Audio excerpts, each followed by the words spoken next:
Hello everyone, welcome to our YouTube channel. Myself Annie. और आज की video से हम स्टार्ट करेंगे साइकोलॉजी का कंप्लीट कोर्स। और ये कोर्स सभी टीचिंग एग्जाम्स के लिए हेल्पफुल रहेगा, चाहे आप TSSB की तैयारी कर रहे हो या सुपर टेट की या फिर किसी अदर टीचिंग एग्जाम्स की। सभी एग्जाम के पॉइंट ऑफ व्यू से, टीचिंग एग्जाम्स के पॉइंट ऑफ व्यू से ये कोर्स यहाँ पर हेल्पफुल रहेगा, जिसमें आज सबसे पहले हम डिस्कस करेंगे मीनिंग ऑफ साइकोलॉजी के बारे में, मनोविज्ञान के बारे में। हम जानेंगे कि मनोविज्ञान साइकोलॉजी का अर्थ क्या होता है, किस तरीके से psychology as a discipline evolve हुआ।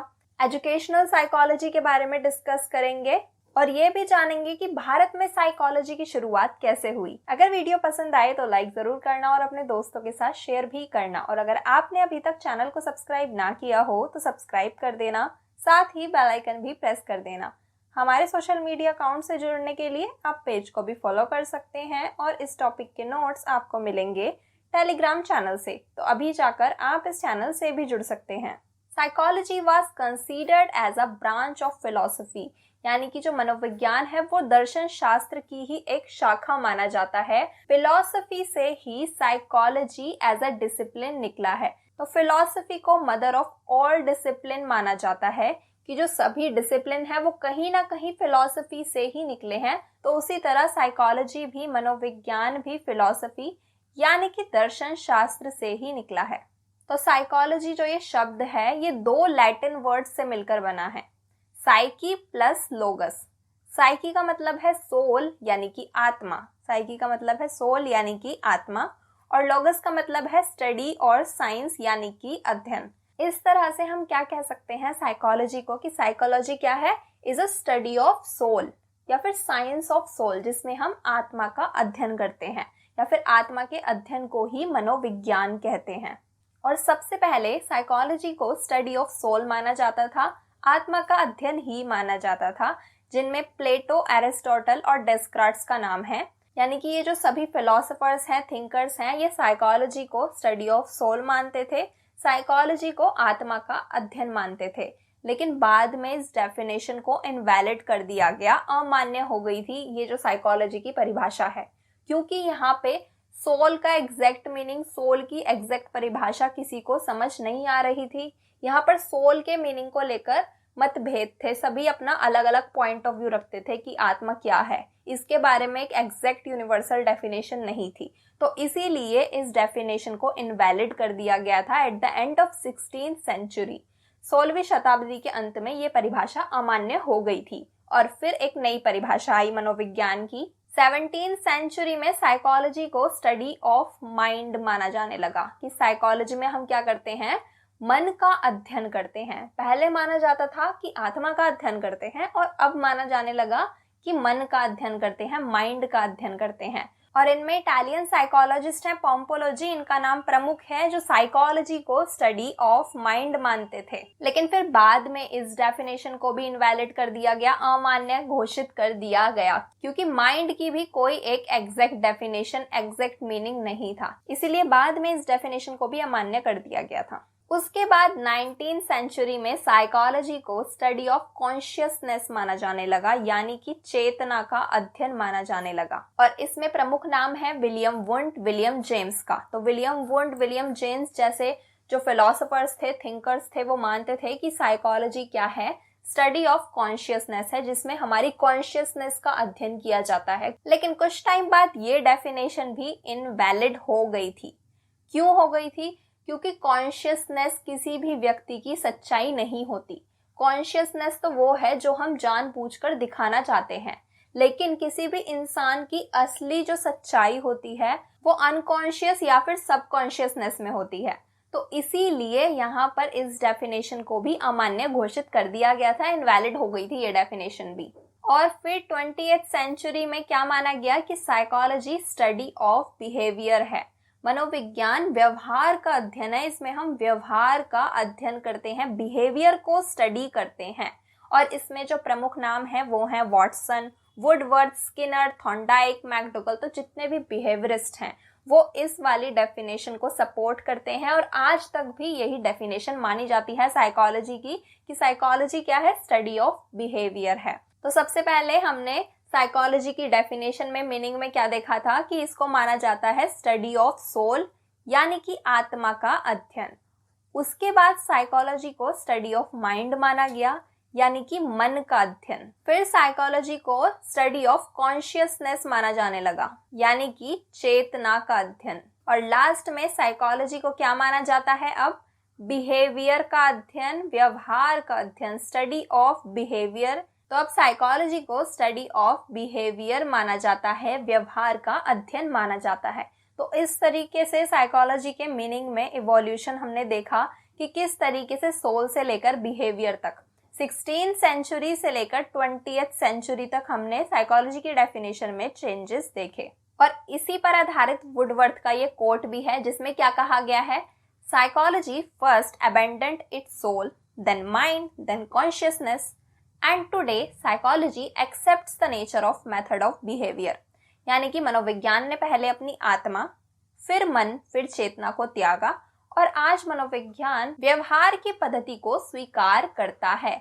तो जो हमने मीनिंग में इवोल्यूशन देखा कि पहले आत्मा माना जाता था, फिर मन, फिर चेतना, और आज व्यवहार माना जाता है।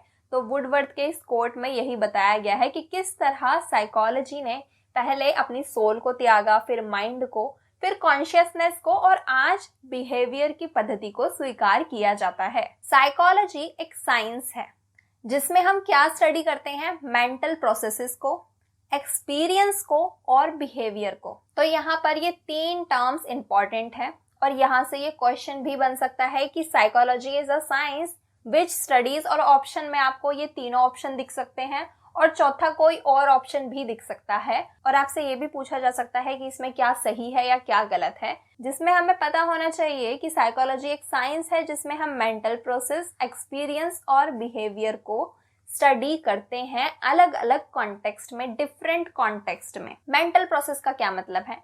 मेंटल प्रोसेस जो हमारे माइंड में होते हैं, जैसे कि हम सोचते हैं, थिंकिंग, तो हम ये क्या है? मेंटल प्रोसेस है। हम किसी प्रॉब्लम को सॉल्व करने के लिए सोच रहे हैं, प्रॉब्लम सॉल्विंग, तो ये भी क्या है? मेंटल प्रोसेस है। इस टाइम हमारे मेंटल प्रोसेसेस वर्क करते हैं, माइंड वर्क करता है, तो वो क्या है? Mental processes. उसे ही हम मानसिक प्रक्रिया कहते हैं कि दिमाग में, ऐसे बोलते हैं ना कि दिमाग में कुछ चल रहा है माइंड में, तो वो है मेंटल प्रोसेस। तो जब हम साइकोलॉजी में मेंटल प्रोसेसेस को स्टडी करते हैं तो इससे हमें पता चलता है कि हमारा माइंड कैसे वर्क करता है, हाउ माइंड वर्क्स। अगर हमें ये पता लगाना है तो हम कैसे पता लगाएंगे? हम मेंटल प्रोसेसेस को स्टडी करेंगे। और जो हमारे मेंटल प्रोसेस होते हैं वो हमेशा चलते रहते हैं, हमारे माइंड में कुछ ना कुछ चलता रहता है। इसका मतलब हमारे मेंटल प्रोसेसेस होते रहते हैं। अगर हम सो भी जाते हैं तब भी हमारा माइंड चलता रहता है, एक्टिव रहता है, यानी कि उस टाइम भी मेंटल प्रोसेसेस होते हैं। तो किसी चीज को याद करना, जब हम याद करते हैं, आप कोई चीज भूल गए हो और अब आप उसे याद कर रहे हो कि हाँ ऐसा कब हुआ था, या उसे याद करने की जब आप कोशिश करते हो, तो उस टाइम भी आप जब रिमेम्बरिंग करते हो तो वो भी क्या है? मेंटल प्रोसेस है, क्योंकि आपका माइंड वर्क करता है उस टाइम भी। आप कुछ लर्न करते हो तो लर्निंग भी क्या है? मेंटल प्रोसेस है। कुछ भी फील करना, ये क्या है? Mental process. कुछ भी जानना, ये भी मेंटल प्रोसेस है। तो जो भी चीजें यहाँ पर माइंड से रिलेटेड हैं, जहां पर आपका माइंड एक्टिवली वर्क करता है, तो उसे हम क्या कहते हैं? मेंटल प्रोसेसेस कहते हैं। और साइकोलॉजी में हम मेंटल प्रोसेसेस को स्टडी करते हैं। नेक्स्ट हम देखते हैं एक्सपीरियंस को। तो जो भी हमारे एक्सपीरियंस होते हैं, एक इंसान जैसा भी होता है, जो भी होता है, वो अपने एक्सपीरियंसेस की वजह से होता है। उसके साथ लाइफ में जैसे जैसे एक्सपीरियंस हुए होते हैं, उसी के बेसिस पे उसका बिहेवियर होता है। तो इसीलिए साइकोलॉजी में हम एक्सपीरियंसेस को भी स्टडी करते हैं, क्योंकि एक्सपीरियंस हर व्यक्ति के अलग अलग होते हैं, सब्जेक्टिव होते हैं। किसी भी चीज को लेकर, किसी भी इंसिडेंट को लेकर, दो व्यक्तियों के एक्सपीरियंस एक जैसे नहीं हो सकते। तो एक्सपीरियंस सब्जेक्टिव होते हैं, हर किसी के अलग अलग होते हैं। तो साइकोलॉजी में हम एक्सपीरियंसेस को भी स्टडी करते हैं। अब ये जो एक्सपीरियंस है ये भी क्या है? मेंटल प्रोसेस है, क्योंकि जब हम कोई चीज एक्सपीरियंस करते हैं तो वहां पे हमारा माइंड वर्क करता है, माइंड एक्टिव होता है। तो इसीलिए हम मेंटल प्रोसेसेस की वजह से ही एक्सपीरियंस कर पाते हैं। हम अपने एनवायरनमेंट से इंटरेक्ट करते हैं, तभी तो एक्सपीरियंस होता है, और वहां पर भी हमारे मेंटल प्रोसेसेस होते हैं। तो इसीलिए ये तीनों चीज आपस में रिलेटेड है, मेंटल प्रोसेसेस, एक्सपीरियंस और बिहेवियर। और इसीलिए साइकोलॉजी में हम मेंटल प्रोसेसेस, एक्सपीरियंस और नेक्स्ट क्या है, बिहेवियर को भी स्टडी करते हैं। अब बिहेवियर दो तरह के होते हैं, ओवर्ट बिहेवियर और कोवर्ट बिहेवियर। ओवर्ट बिहेवियर जो हम बाहर से दिखाते हैं, और कोवर्ट यानी कि कवर किया हुआ, जो हम अंदर छिपा के रखते हैं। ओवर्ट बिहेवियर को हम कैसे स्टडी कर सकते हैं, या फिर ओवर्ट बिहेवियर हम कैसे देख सकते हैं? तो फेशियल एक्सप्रेशन से, जेस्चर से, बात करने का तरीका, जो भी हमारे फिजिकल एक्शन होंगे तो वो हमारे ओवर्ट बिहेवियर के बारे में बताते हैं। और ओवर्ट बिहेवियर को हम इजीली ऑब्जर्व कर सकते हैं, इजीली देख सकते हैं। और दूसरी तरफ अगर कोवर्ट बिहेवियर की बात करें तो हम कोवर्ट बिहेवियर को डायरेक्टली नहीं देख सकते, ऑब्जर्व किया जा सकता है, वो भी बहुत ध्यान से। जैसे कि हमारे दिमाग में क्या चल रहा है वो आप इजीली नहीं देख सकते, लेकिन ऑब्जर्व कर सकते हो बात करके, या फिर हमारे एक्सप्रेशन को एनालाइज करके, ध्यान से ऑब्जर्व करके हम कोवर्ट बिहेवियर को समझ सकते हैं, लेकिन इसको इजीली नहीं देखा जा सकता, डायरेक्टली नहीं देखा जा सकता।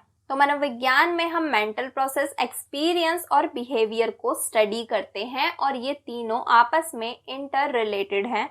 बिहेवियर और एक्सपीरियंस कहीं ना कहीं मेंटल प्रोसेसेस ही हैं, क्योंकि जब हम किसी चीज को एक्सपीरियंस करते हैं उसी बेसिस पे हमारा क्या बनता है, बिहेवियर बनता है। जब हम किसी चीज को एक्सपीरियंस करते हैं, जैसे कि किसी बच्चे को चोट लगी, कोई बच्चा तेज भाग रहा था और फिर वो गिर गया, उसे चोट लग गई, तो ये क्या हुआ, उसका एक्सपीरियंस हुआ, अब उसे दर्द होगा, तो वो चीज उसने एक्सपीरियंस की। अब हम उसके बिहेवियर में क्या चेंज देखेंगे कि अब वो जब भी कहीं जाएगा तो वो भागेगा नहीं, क्योंकि उसने वो दर्द एक्सपीरियंस किया है कि जब भागते हैं तो गिर जाते हैं और फिर चोट लग जाती है, तो इसीलिए उसका बिहेवियर चेंज होगा। एक्सपीरियंस की वजह से क्या देखा हमने, बिहेवियर चेंज हुआ है। और ये जो चीज उसने एक्सपीरियंस की है, जो उसे दर्द हुआ है, वो उसने अपने दिमाग में बिठा लिया, अपने माइंड में बिठा लिया, और ये क्या है, मेंटल प्रोसेस है। तो इस तरीके से ये तीनों चीज आपस में इंटर रिलेटेड है, और साइकोलॉजी में हम इन तीनों चीजों को इसी तरीके से स्टडी करते हैं। तो मनोविज्ञान एक ऐसा विज्ञान है जिसमें अलग अलग संदर्भ में, यानी कि अलग अलग सिचुएशंस में मेंटल प्रोसेसेस यानी कि मानसिक प्रक्रिया, अनुभव और व्यवहार का अध्ययन किया जाता है। मानसिक प्रक्रिया जो मन में यानी कि माइंड में होती है, जैसे कि सोचना, चिंतन करना, किसी समस्या के समाधान के बारे में सोचना, कुछ जानना, कुछ एक्सपीरियंस करना, अनुभव करना, ये सारी चीजें हैं मानसिक प्रक्रिया। इसके अलावा जो हमारे अनुभव होते हैं उन्हें भी स्टडी किया जाता है, और अनुभव व्यक्तिपरक होते हैं, यानी कि सब्जेक्टिव होते हैं। हर व्यक्ति के अनुभव अलग होते हैं, किसी भी व्यक्ति के अनुभव किसी दूसरे व्यक्ति से बिल्कुल मेल नहीं खा सकते, क्योंकि सभी के एक्सपीरियंसेस अलग अलग होते हैं। अगर कोई एक इंसिडेंट भी दो लोगों के साथ हुआ है तो दोनों के ही एक्सपीरियंस उस इंसिडेंट को लेकर अलग अलग हो सकते हैं। तो इसीलिए एक्सपीरियंस व्यक्तिपरक होते हैं, सब्जेक्टिव होते हैं। और तीसरे हम व्यवहार का अध्ययन करते हैं, व्यवहार को स्टडी करते हैं। और व्यवहार दो तरह से होता है, प्रकट और प्रचलन। प्रकट व्यवहार जो हम डायरेक्टली देख सकते हैं, प्रत्यक्ष रूप से देख सकते हैं, जैसे कि हम देख सकते हैं कि एक बच्चा डरा हुआ है, हम उस बच्चे के फेशियल एक्सप्रेशन से उसके डर का पता लगा सकते हैं कि अभी इसके फेशियल एक्सप्रेशन क्या बता रहे हैं कि ये डरा हुआ है। लेकिन वहीं एक दूसरा व्यक्ति है जो अंदर से डरा हुआ है, उसके दिमाग में तो डर है, ये चल रहा है, लेकिन बाहर से वो ऐसा नहीं दिखा रहा, तो हम उसके जो प्रचलन व्यवहार है उसका भी पता लगाते हैं। जो व्यवहार अंदर छिपा कर रखा गया है, जैसे कि एक व्यक्ति अंदर से डरा हुआ है, उसके मन में डर है, लेकिन वो बाहर से ऐसा दिखा रहा है कि वो बिल्कुल भी डरा हुआ नहीं है, तो ऐसे में हम उसके प्रचलन व्यवहार का कैसे अध्ययन कर सकते हैं, हम उससे बात करके पता लगा सकते हैं कि हाँ, इसके मन में डर है। तो इस तरीके से हम मानसिक प्रक्रिया, अनुभव और व्यवहार का अध्ययन करते हैं मनोविज्ञान में, साइकोलॉजी में। जो साइकोलॉजी की फर्स्ट लेबोरेटरी है वो 1879 में लिप्जिग जर्मनी में खोली गई थी। तो साइकोलॉजी की फर्स्ट लेबोरेटरी, मनोविज्ञान की पहली लेबोरेटरी खोली गई थी 1879 में लिप्जिग जर्मनी में, और विल्हेम वुंट ने ये साइकोलॉजी की पहली लेबोरेटरी खोली थी, पहली लेबोरेटरी इन्होंने एस्टेब्लिश की थी, और इन्हें ही फादर ऑफ एक्सपेरिमेंटल साइकोलॉजी कहा जाता है, क्योंकि इन्होंने सबसे पहले साइकोलॉजी की लैब खोली, सबसे पहले साइकोलॉजी में एक्सपेरिमेंट किए लैब के अंदर, तो इसीलिए इन्हीं को एक्सपेरिमेंट साइकोलॉजी का जनक कहा जाता है। और ये जब इन्होंने अपनी लैब खोली थी साइकोलॉजी की जर्मनी में, तो वहां पर ये इंट्रोस्पेक्शन मेथड से स्टडी करते थे। तो इंट्रोस्पेक्शन मेथड का यूज करके ये वहां पर लैब में एक्सपेरिमेंट करते थे, साइकोलॉजिकल एक्सपेरिमेंट। और इंट्रोस्पेक्शन मेथड के बारे में और साइकोलॉजी में जितने भी मेथड्स हैं सभी के बारे में हम अगली वीडियो में डिटेल में डिस्कस करेंगे। और अभी के लिए हम ये याद रखेंगे कि जो सबसे पहले लेबोरेटरी खोली गई थी साइकोलॉजी की, वहां पर जो एक्सपेरिमेंट होते थे उनमें इंट्रोस्पेक्शन मेथड का यूज किया जाता था। तो पहली मनोवैज्ञानिक प्रयोगशाला 1879 लिप्जिग जर्मनी में खोली गई थी और विल्हेम वुंड ने इसे स्थापित किया था, प्रयोगशाला को मनोविज्ञान की, और इन्हें प्रायोगिक मनोविज्ञान का जनक कहा जाता है। विल्हेम वुंड को एक्सपेरिमेंटल साइकोलॉजी के फादर कहे जाते हैं। और यहाँ पर इन्होंने आत्मनिरीक्षण विधि का प्रयोग किया था, इंट्रोस्पेक्शन मेथड का प्रयोग किया था, आत्मनिरीक्षण विधि। तो यहाँ तक हमने बात की कि साइकोलॉजी का मीनिंग क्या होता है और साइकोलॉजी के मीनिंग में किस तरीके से इवोल्यूशन हुआ 16th सेंचुरी से लेकर आज तक। उसके बाद हमने जाना कि साइकोलॉजी में मेंटल प्रोसेसेस और एक्सपीरियंसेस और बिहेवियर की स्टडी की जाती है, इन तीनों का अध्ययन किया जाता है। फिर हमने जाना साइकोलॉजी की फर्स्ट लेबोरेटरी के बारे में। तो ये हमने जाना कि पूरी दुनिया में किस तरीके से मनोविज्ञान का विकास हुआ पूरे वर्ल्ड में। और अब हम बात करेंगे कि भारत में मनोविज्ञान का किस तरीके से विकास होता है। तो मनोविज्ञान की पहली प्रयोगशाला, पहली लेबोरेटरी इंडिया में 1915 में खोली गई थी। 1915 में फर्स्ट साइकोलॉजी लेबोरेटरी 1915 में खोली गई थी और डॉक्टर एन सेन गुप्ता ने कोलकाता में खोला था। तो डॉक्टर एन सेन गुप्ता ने 1915 में साइकोलॉजी लेबोरेटरी भारत में खोली थी। और फर्स्ट डिपार्टमेंट ऑफ साइकोलॉजी यानी कि मनोविज्ञान का पहला विभाग 1916 में खोला गया था। और पहला डिपार्टमेंट ऑफ अप्लाइड साइकोलॉजी यानी कि यहाँ पर हम क्या देखते हैं, अप्लाइड साइकोलॉजी देखते हैं, जहाँ पर साइकोलॉजी के एप्लीकेशन की बात की जाती है कि किस तरीके से रियल लाइफ सिचुएशन में साइकोलॉजी को, मनोविज्ञान को अप्लाई किया जाए। तो पहला अप्लाइड साइकोलॉजी का डिपार्टमेंट खोला जाता है 1938 में। और इंडियन साइको एनालिटिकल एसोसिएशन की स्थापना 1962 में प्रोफेसर जी बोस द्वारा की जाती है। भारतीय साइको एनालिटिकल एसोसिएशन की स्थापना 1962 में प्रोफेसर जी बोस करते हैं। तो इस तरीके से भारत में मनोविज्ञान की, साइकोलॉजी की शुरुआत होती है। In India there are 2 centres of excellence in psychology supported by UGC यानी कि भारत में साइकोलॉजी के 2 सेंटर्स ऑफ एक्सीलेंस हैं जो यूजीसी द्वारा समर्थित हैं। एक है उत्कल यूनिवर्सिटी जो भुवनेश्वर में है, दूसरा यूनिवर्सिटी ऑफ इलाहाबाद। तो ये दोनों जो यूनिवर्सिटीज हैं, ये 2 सेंटर्स ऑफ एक्सीलेंस हैं साइकोलॉजी में, मनोविज्ञान में उत्कृष्टता के केंद्र हैं ये। तो यहाँ तक हमने जाना कि किस तरह पूरी दुनिया में साइकोलॉजी का विकास हुआ और किस तरह भारत में मनोविज्ञान का विकास हुआ। अब हम बात करेंगे एजुकेशनल साइकोलॉजी की। तो एजुकेशनल साइकोलॉजी है क्या, शैक्षिक मनोविज्ञान क्या है? तो science that study human behaviour in process of education यानी कि शिक्षा की प्रक्रिया में जब हम ह्यूमन बिहेवियर को स्टडी करते हैं तो उसे कहा जाता है एजुकेशनल साइकोलॉजी।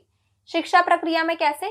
क्लासरूम में, एक स्कूल में बच्चे का कैसा व्यवहार है, बच्चा कैसे याद करता है, कैसे लर्न करता है, तो ये क्या है, ह्यूमन बिहेवियर है एजुकेशन के प्रोसेस में।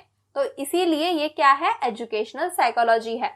किस तरीके से एजुकेशन में ह्यूमन बिहेवियर को स्टडी किया जाता है? To apply the principle and rules of psychology in educational environment यानी कि साइकोलॉजी के जो भी हमने रिसर्च करके रूल्स बनाए हैं, प्रिंसिपल्स बनाए हैं, उन्हें एजुकेशनल एनवायरनमेंट में अप्लाई करना, उन्हें एजुकेशनल एनवायरनमेंट में प्रयोग में लाना, ताकि व्यवहार में, एक बच्चे के व्यवहार में चेंजेस लाए जा सके। अब हमने साइकोलॉजी में क्या सीखा, क्या रूल बनाया कि बच्चे कुछ करके, कुछ एक्सपेरिमेंट करके जल्दी सीखते हैं।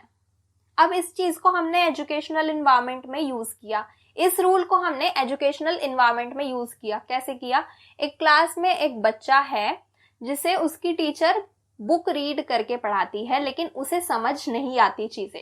अब वही टीचर उसको लेकर गई लैब में, उससे एक्सपेरिमेंट कराए। अब उसे कॉन्सेप्ट बहुत अच्छे से समझ आ गया और उसने एग्जाम में बहुत अच्छा परफॉर्म किया। तो अब हमने क्या देखा कि जैसे हमने साइकोलॉजी के रूल को एजुकेशनल एनवायरनमेंट में अप्लाई किया, हम उस बच्चे को क्लास में बुक रीड करा रहे थे, लेकिन फिर हम उसे एक्सपेरिमेंट कराने के लिए लेकर गए, तो इससे क्या हुआ, उसके बिहेवियर में चेंज आया। क्या चेंज आया? उसे कॉन्सेप्ट अच्छे से समझ आया। तो इस तरीके से जब हम साइकोलॉजी के रूल्स का यूज करते हैं एजुकेशनल एनवायरनमेंट में, तो ये है एजुकेशनल साइकोलॉजी। तो एजुकेशनल साइकोलॉजी हमें ऐसी मेथड्स प्रोवाइड करती है जिससे कि हम एजुकेशन की प्रॉब्लम को सॉल्व कर सकें। शिक्षा मनोविज्ञान शिक्षा की समस्याओं को हल करने के तरीके प्रदान करता है। जैसे कि हमारी प्रॉब्लम क्या है कि बच्चों का एक्टिव इन्वॉल्वमेंट कैसे हो क्लास में, बच्चे अच्छे से लर्न कैसे करें, तो ये हमारी प्रॉब्लम थी। अब एजुकेशनल साइकोलॉजी ने हमें क्या बताया कि आप क्लास में डिस्कशन कराओ, आप बच्चों को हैंड्स ऑन एक्सपीरियंस दो, इससे उनकी लर्निंग बेहतर होगी। तो ये हमें एजुकेशनल साइकोलॉजी इस तरीके से हर प्रॉब्लम का सॉल्यूशन देती है। तो साइकोलॉजी को एजुकेशन एनवायरनमेंट में, एजुकेशन प्रोसेस में यूज करना कहलाता है एजुकेशनल साइकोलॉजी, यानी कि शिक्षा मनोविज्ञान। और अगर हम बात करें फादर ऑफ एजुकेशन साइकोलॉजी की, शिक्षा मनोविज्ञान के जनक की, तो वो कहे जाते हैं थॉर्नडाइक। थॉर्नडाइक को फादर ऑफ एजुकेशनल साइकोलॉजी माना जाता है। तो यहाँ से डायरेक्ट क्वेश्चन भी पूछे जा सकते हैं। यहाँ से ये भी क्वेश्चन पूछा जा सकता है कि फादर ऑफ एजुकेशनल साइकोलॉजी कौन है। फादर ऑफ एजुकेशनल साइकोलॉजी के बारे में पूछा जा सकता है। इसके अलावा ऐसे क्वेश्चन भी पूछे जा सकते हैं कि फर्स्ट साइकोलॉजिकल लैबोरेटरी कहाँ पर स्थापित की गई थी या फिर कब स्थापित की गई थी। तो इसका जवाब आप मुझे कमेंट बॉक्स में देंगे कि पहली साइकोलॉजी लैबोरेटरी कहाँ और कब स्थापित की गई थी। तो इस वीडियो में सबसे पहले हमने साइकोलॉजी का मीनिंग जाना, हमने मनोविज्ञान का अर्थ जाना, फिर हमने बात की कि मनोविज्ञान का किस तरीके से इस दुनिया में विकास हुआ। उसके बाद हमने बात की कि मनोविज्ञान में हम किन किन चीजों को स्टडी करते हैं। फिर हमने ये जाना कि भारत में मनोविज्ञान का विकास कैसे हुआ, और लास्ट में हमने एजुकेशनल साइकोलॉजी की बात की। सो आई होप आपको ये टॉपिक समझ आया होगा। अगर वीडियो पसंद आए तो लाइक जरूर करना और अपने दोस्तों के साथ शेयर भी करना। और अगर आपने अभी तक चैनल को सब्सक्राइब ना किया हो तो सब्सक्राइब कर देना, साथ ही बेल आइकन को भी प्रेस कर देना। हमारे सोशल मीडिया अकाउंट से जुड़ने के लिए आप पेज को भी फॉलो कर सकते हैं और इस टॉपिक के नोट्स आपको मिलेंगे टेलीग्राम चैनल से। अभी जाकर आप इस चैनल से भी जुड़ सकते हैं। Thank you.